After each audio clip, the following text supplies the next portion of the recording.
tristeza convertir a la iglesia, a mi iglesia, en una unidad básica.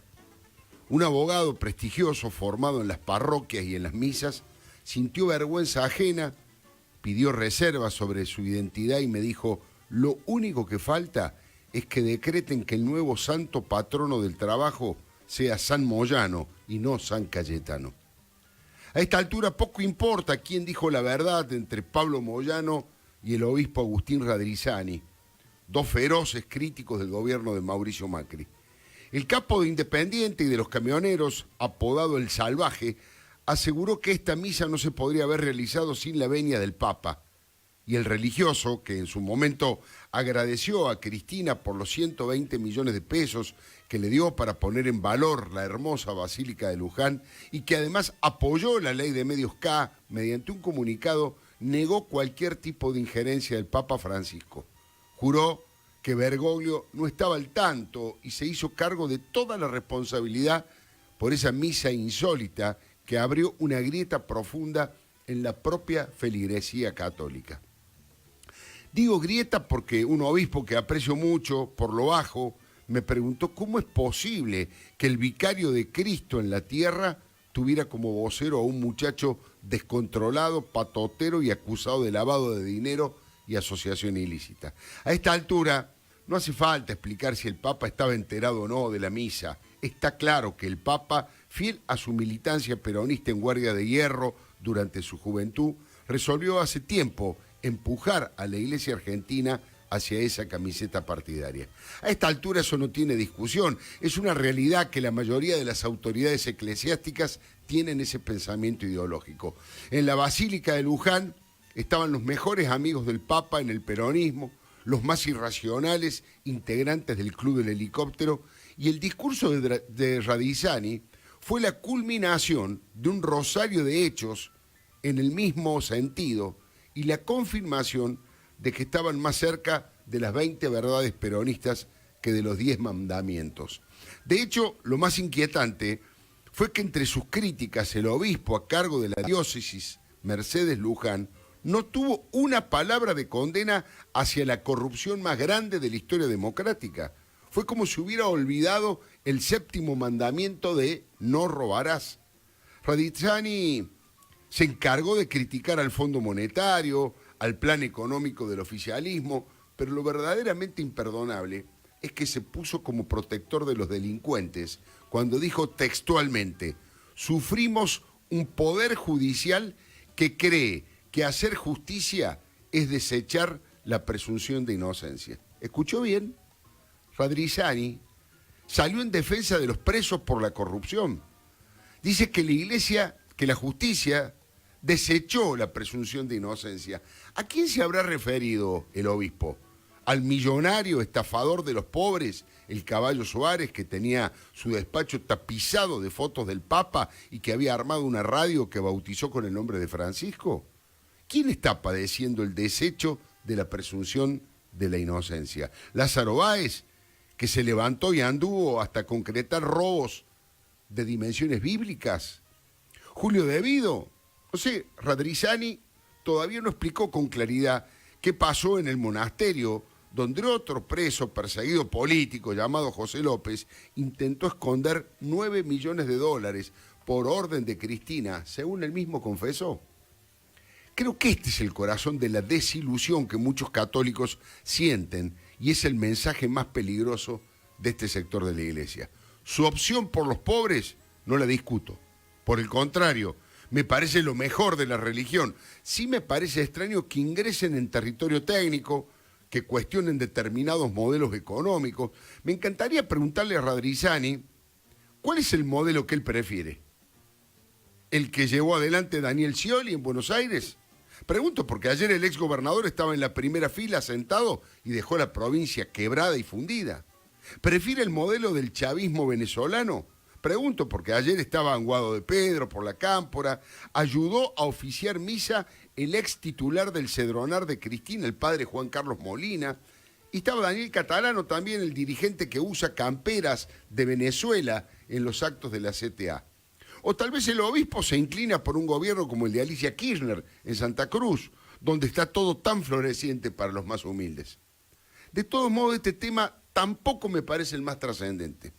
Difícilmente su propuesta económica sea aplicada con éxito en algún gobierno democrático. De hecho, no hay países que sirvan como ejemplo de su pensamiento jurásico y anticapitalista. Lo más grave es que una parte de la sociedad puede decodificar el mensaje de la misa como un respaldo a los ladrones. Eso es lo nefasto como señal para todos los argentinos en general e incluso para la Iglesia, que pierde seguidores porque mancha sus sotanas cada vez que abraza a estos personajes nefastos con graves acusaciones de corrupción y comportamientos mafiosos. Ayer, mi amigo Jorge Fernández Díaz escribió que algunos obispos hacen acordar a la vieja tradición siciliana, ungir por su carácter popular a la Cosa Nostra. Le doy un par de ejemplos. Hugo Moyano y Guillermo Moreno son dos de los argentinos con mayor imagen negativa. La inmensa mayoría de los argentinos los rechazan. Moyano incluso tiene un gran porcentaje de repudio aún entre los votantes de Cristina. ¿Cuál es el antídoto o el rezo que tiene Agustín Radrizzani para no deteriorar la imagen de la Iglesia con semejante relación y apoyos? Al Papa Francisco le pasa lo mismo, La foto con Pablo Moyano lo demuestra, los rosarios a Milagro Sala, la carta a Eve de Bonafini, el abrazo y la bendición a muchos personajes impresentables y su silencio frente al tema de la corrupción o la dictadura venezolana lo colocan en una franja muy sesgada y muy angosta en la Argentina. La semana pasada les dije que los Moyanos se habían pintado la cara porque desafiaron a un poder constitucional como la justicia. Descalifican a un fiscal, le dicen payaso al servicio de Clarín y reciben a Pablo en Ezeiza como si fuera una caricatura de Perón. Un día antes, Monseñor Jorge Lugones había recibido a Hugo como una forma de respaldar esos gestos antidemocráticos. Lugones es otro militante del peronismo que viene de la cuna, de familia, hermano de un funcionario de Scioli, pariente de los Bruera, que tienen que explicar en los tribunales muchas cosas inexplicables que hicieron en el gobierno platense. Lugones es el mismo irrespetuoso que le reclamó falta de sensibilidad a María Eugenia Vidal en un acto de la iglesia en Mar del Plata al que la gobernadora había concurrido generosamente. Hay que sumarle en los últimos tiempos la oración que el obispo de La Plata, Víctor Fernández, rezó con Emilio Pérsico y Roberto Baradel, entre otros dirigentes de ese perfil tan kirchnerista y tan virulentamente opositor a Cambiemos. Fernández fue rector de la UCA, es uno de los grandes intelectuales al que el Papa Francisco suele recurrir con frecuencia. Es más, dicen que fue el redactor del documento de Aparecida. Juan Grabois no pudo estar en Luján por un tema personal, pero sí estuvo en la butaca de al lado de Moyano su lugarteniente, Esteban el Gringo Castro. Que los sacerdotes pongan el grito en el cielo denunciando pobreza y desocupación es algo positivo. Por lo general hacen un aporte a la distribución de alimentos para calmar necesidades básicas insatisfechas y hacen un aporte a la contención social. Eso es muy respetable, apuestan a la paz y a la no violencia. Pero hay algunos que en lugar de ayudar a calmar esas actitudes y a los personajes más extremos, deciden tirar más nafta al fuego. Una cosa es reclamar ayuda para combatir la pobreza y la exclusión y otra muy distinta es bendecir a los corruptos y mafiosos. No robarás, lo dicen los 10 mandamientos y eso es lo que hay que defender siempre, la ley, y condenar el delito, los delincuentes y los golpistas al infierno.